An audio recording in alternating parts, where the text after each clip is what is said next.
ವಿಸ್ತರಣೆಯಲ್ಲಿ ಸಿದ್ದರಾಮಯ್ಯ ಬಣಕ್ಕೆ ತೀವ್ರ ಹಿನ್ನಡೆಯಾಗಿದೆ. ನೂತನ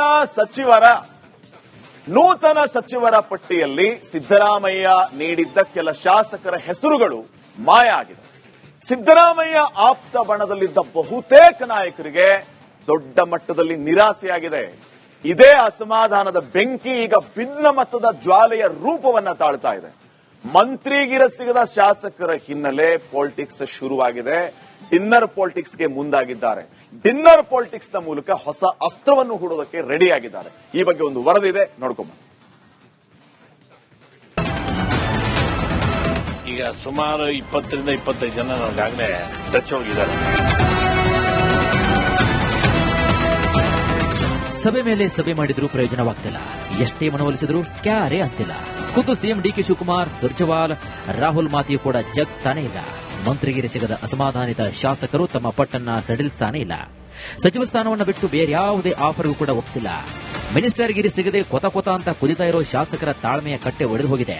ಅಸಮಾಧಾನದ ಜ್ವಾಲೆ ಜ್ವಾಲಾಮುಖಿಯ ರೂಪವನ್ನ ತಾಳಿದೆ.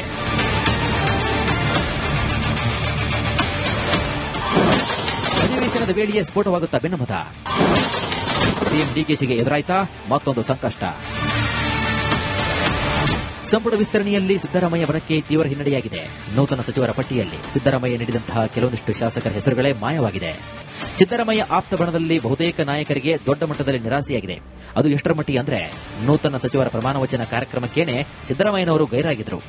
ಇದೇ ಅಸಮಾಧಾನದ ಬೆಂಕಿ ಈಗ ಭಿನ್ನಮತದ ಜ್ವಾಲೆಯ ರೂಪವನ್ನ ಪಡೆದುಕೊಂಡಿದೆ. ಮಂತ್ರಿಗಿರಿ ಸಿಗದ ಶಾಸಕರು ಡಿನ್ನರ್ ಪಾಲಿಟಿಕ್ಸ್ ಶುರು ಮಾಡಿದ್ದಾರೆ. Dinner politics. ಸಚಿವ ಸ್ಥಾನ ಸಿಗದೆ ಅಸಮಾಧಾನಗೊಂಡಿರುವಂತಹ ಕಾಂಗ್ರೆಸ್ನ ಹಿರಿಯ ಶಾಸಕರು ಒಂದ್ ಕಡೆ ಸೇರಲು ನಿರ್ಧರಿಸಿದ್ದಾರೆ. ಸುಮಾರು 35ರಿಂದ 40 ಶಾಸಕರು ಡಿನ್ನರ್ ಮೀಟಿಂಗ್ ನಡೆಸಲು ತೀರ್ಮಾನಿಸಿದ್ದಾರೆ. ಅಧಿವೇಶನ ನಡೆಯುವಂತಹ ದಿನ ಅಂದ್ರೆ 13ನೇ ತಾರೀಕು ಅಸಮಾಧಾನಿತ ಶಾಸಕರು ಖಾಸಗಿ ಹೋಟೆಲ್ನಲ್ಲಿ ಸಭೆಯನ್ನು ನಡೆಸಿದ್ದಾರೆ. ಶಾಸಕ ಅಶೋಕ್ ಪಟ್ಟಣ್, ಎಂ ಕೃಷ್ಣಪ್ಪ, ನಾರಾಯಣ ಸ್ವಾಮಿ, ಸುಬ್ಬಾರೆಡ್ಡಿ, ನಂಜೇಗೌಡ ಸೇರಿ 35ರಿಂದ 40 ಶಾಸಕರು ಸಭೆಯಲ್ಲಿ ಭಾಗಿಯಾಗಲಿದ್ದಾರೆ. ಸಚಿವ ಸ್ಥಾನ ಕೈತಪ್ಪಿರುವುದರಿಂದ ತಮ್ಮ ಮುಂದಿನ ನಡೆ ಬಗ್ಗೆ ತೀರ್ಮಾನಿಸಲಿದ್ದಾರೆ.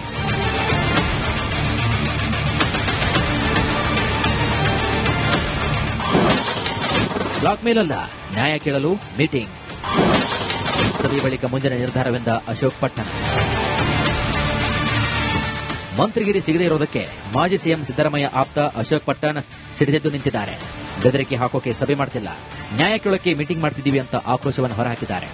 ಅಷ್ಟೇ ಅಲ್ಲ, ನ್ಯಾಯ ಸಿಗದೇ ಇದ್ರೆ ರಾಜಕೀಯ ನಿವೃತ್ತಿ ತೆಗೆದುಕೊಳ್ಳುವುದಾಗಿ ಎಚ್ಚರಿಕೆ ನೀಡಿದ್ದಾರೆ. ಈಗ ಸುಮಾರು 20ರಿಂದ 25 ಜನ ನಮಗಾಗಲೇ ಟಚ್ ಹೋಗಿದ್ದಾರೆ. ಅವರೆಲ್ಲ ಈಗೆಲ್ಲ ಬೇರೆ ಬೇರೆ ಕಡೆ ಊರಿಗೆ ಹೋಗಿದ್ದಾರೆ. ಅಧಿವೇಶನ 13ನೇ ತಾರೀಕು ಸ್ಟಾರ್ಟ್ ಆಗ್ತದೆ. ಸ್ಟಾರ್ಟ್ ಆದ್ಮೇಲೆ ಎಲ್ಲರ ಕೂತ್ಕೊಂಡು ಮಾತಾಡಿ, ನಾವೇನು ಬ್ಲಾಕ್ ಮೇಲ್ ಮಾಡಕ್ಕಲ್ಲ, ಥ್ರೆಟ್ ಕೊಡಕ್ಕಲ್ಲ, ನಮ್ಮ ಪಕ್ಷದೊಳಗೆ ಇದ್ಕೊಂಡೆ ನಮ್ಗೆ ಅನ್ಯಾಯ ಆಗದಂಗೆ ನೀವು ನೋಡ್ಕೊಳ್ಳಿ ಅಂತ ಹೇಳಕ್ಕೋಸ್ಕರ ಒಂದು ಡೆಲಿಗೇಷನ್ ಹೋಗಿ ಮುಖ್ಯಮಂತ್ರಿಗೆ ನಾವು ಒಂದು ಪತ್ರನ ಸಲ್ಲಿಸಬೇಕು ಅಂತ ಪ್ಲಾನ್ ಮಾಡ್ತಾ ಇದೀವಿ. 13ನೇ ತಾರೀಕು ಆದ್ಮೇಲೆ ಎಲ್ಲರೂ ಕೂತ್ಕೊಂಡು ಎಲ್ಲಾರು ಒಂದ್ ಕಡೆ ಕೂತ್ಕೊಂಡು ಮೀಟಿಂಗ್ ಮಾಡಿ ಆಮೇಲೆ ಯಾವ್ಯಾವ ತರ ನಮ್ಮ ಬೇಡಿಕೆ ಇಡಬೇಕು ಅಂತ ನಾವೆಲ್ಲ ಕೂತ್ಕೊಂಡು ಡಿಸೈಡ್ ಮಾಡಿ ಆಮೇಲೆ ಮುಖ್ಯಮಂತ್ರಿಗೆ ಭೇಟಿ ಆಗ್ತೀವಿ. ರಾಜಕೀಯದಿಂದ ನಿವೃತ್ತಿ ಆಗ್ತೀನಿ.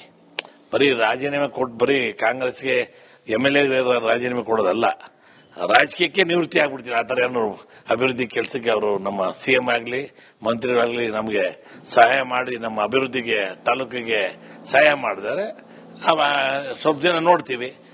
MLA ಗಿರಿಗೆ ಅಂತಲ್ಲ, ಕಾಂಗ್ರೆಸ್ ಪಕ್ಷಕ್ಕೆ ಅಂತಲ್ಲ, ಕಾಂಗ್ರೆಸ್ ಪಕ್ಷಕ್ಕೆ ಇರ್ತೀವಿ, ರಾಜಕೀಯದಿಂದ ನಿವೃತ್ತಿ ಆಗ್ಬಿಡ್ತೀವಿ. ಯಾವ ಕಾಂಗ್ರೆಸ್ ಶಾಸಕರು ಅಸಮಾಧಾನಗೊಂಡಿಲ್ಲ. ಯಾರೂ ಸಭೆ ಮಾಡಲ್ಲವೆಂದ ಸಚಿವ HC ಬಾಲಕೃಷ್ಣ.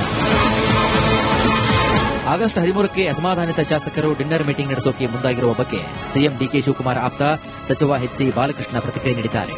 ಯಾವ ಶಾಸಕರು ಅಸಮಾಧಾನಗೊಂಡಿಲ್ಲ, ಎಲ್ಲರೂ ಕೂಡ ಸಮಾಧಾನಗೊಂಡಿದ್ದಾರೆ. ಯಾವ ಸಭೆಯೂ ಕೂಡ ನಡೆಯುವುದಿಲ್ಲ ಎಂದಿದ್ದಾರೆ. ಯಾರು ಮಾಡಲ್ಲ, ಸುಮ್ಮನೆ ನಿಮ್ದೇ. ಯಾರು ಹೇಳಿ ನೋಡೋಣ, ಹೆಸರು ಹೇಳಿ, ಒಂದು 10 ಹೆಸರು ಹೇಳಪ್ಪ. ಈಗಲೇ ಹೇಳ್ಬೇಕು ನೀವು, ದಯಮಾಡಿ. ಬಂಗಾರಪೇಟೆ ನಾರಾಯಣ ಸ್ವಾಮಿ, ಕೊತ್ತನೂರು ಮಂಜುನಾಥ್ ಎಲ್ಲ ಮಾತಾಡಿ ಆಗ್ಲೇ ಚರ್ಚೆ ಮಾಡಿ ಮುಖ್ಯಮಂತ್ರಿಗಳ ಹತ್ರ ಚರ್ಚೆ ಆಯ್ತು. ನಂಜೇಗೌಡರು ನೆನ್ನೆ ಮುಖ್ಯಮಂತ್ರಿಗಳ ಹತ್ರ ಬಂದಿದ್ರು. ನಂಜೇಗೌಡರು ಟೈಮ್ ತಗೊಂಡು ಹೋದ್ರು. 10ನೇ ತಾರೀಕು ಮುಖ್ಯಮಂತ್ರಿಗಳ ಸಭೆ ಇದೆ ಅವ್ರ ಕ್ಷೇತ್ರದಲ್ಲಿ. ಕೊತ್ತೂರು ಮಂಜುನಾಥ್ ಅವರು ಕೂಡ ಏನು ಮಾತಾಡಿಲ್ಲ ಪಾಪ. ಅವರು ಸಭೆನಲ್ಲಿ ಕೂತಿದ್ರು ಅಷ್ಟೇ. ಅಂದ್ರೆ ಅಲ್ಲಿ ಚರ್ಚೆ ಆಗಿದೆ ಏನು ಅಂತಂದ್ರೆ ಯಾರೇ ಅನ್ಯಾಯ ಆಗಿದೆ ಸರಿಪಡಿಸಿ ಅಂತಕ್ಕಂಥದ್ದು ವಾದವನ್ನ ಮಂಡಿಸಿದ್ದಾರೆ. ಬೇರೆ ವಿಚಾರ ಏನು ಚರ್ಚೆ ಆಗಲಿಲ್ಲ. ನಾರಾಯಣ ಸ್ವಾಮಿ ಅವ್ರ ಹತ್ರ ಖುದ್ದು ನಾನು ಮಾತಾಡಿದೆ. ಅವ್ರು ಹೇಳಿದ್ರು ನಾನು 4 ಸರಿ ಶಾಸಕನಾಗಿದ್ದೇನೆ, ನನಗೆ ನ್ಯಾಯ ಬೇಕು ಅಂತ. ಆಯ್ತು, ಅದನ್ನ ಹೈಕಮಾಂಡ್ ಮುಖ್ಯಮಂತ್ರಿಗಳ ಬಗ್ಗೆ ಚರ್ಚೆ ಮಾಡಿ ಬಗೆಹರಿಸೋಣ. ನೀವು ಮಾಧ್ಯಮದ ಮುಖಾಂತರ ಬಗೆಹರಿಸ್ಕೊಂಡ್ರೆ ಅದನ್ನ ಚರ್ಚೆ ಮಾಡಿದ್ರೆ ಬಗೆಹರಿಯಲ್ಲ ಅಂತ ಹೇಳಿದೀವಿ. ಅದಕ್ಕೆ ಅವ್ರು ಆಯ್ತು ಅಂತ ಹೇಳಿದ್ದಾರೆ. ಎಲ್ಲರೂ ಕೂಡ ಈಗ ಸಮಾಧಾನವಾಗಿದ್ದಾರೆ. ನೋಡಿದ್ರಲ್ವಾ ಕಾಂಗ್ರೆಸ್ನಲ್ಲಿ ಬಂಡಾಯದ ಬೆಂಕಿ ಹೇಗೆ ತಗದಗಿಸ್ತಾ ಇದೆ ಅಂತ. Congress high command CM DK Shivakumar ಈಗಾಗಲೇ ಎಚ್ಚೆತ್ತುಕೊಳ್ಳದಿದ್ರೆ ಈ ಅಸಮಾಧಾನದ ಬೆಂಕಿ ಕೈ ಸುಡುವುದರಲ್ಲಿ ಅನುಮಾನವೇ ಇಲ್ಲ.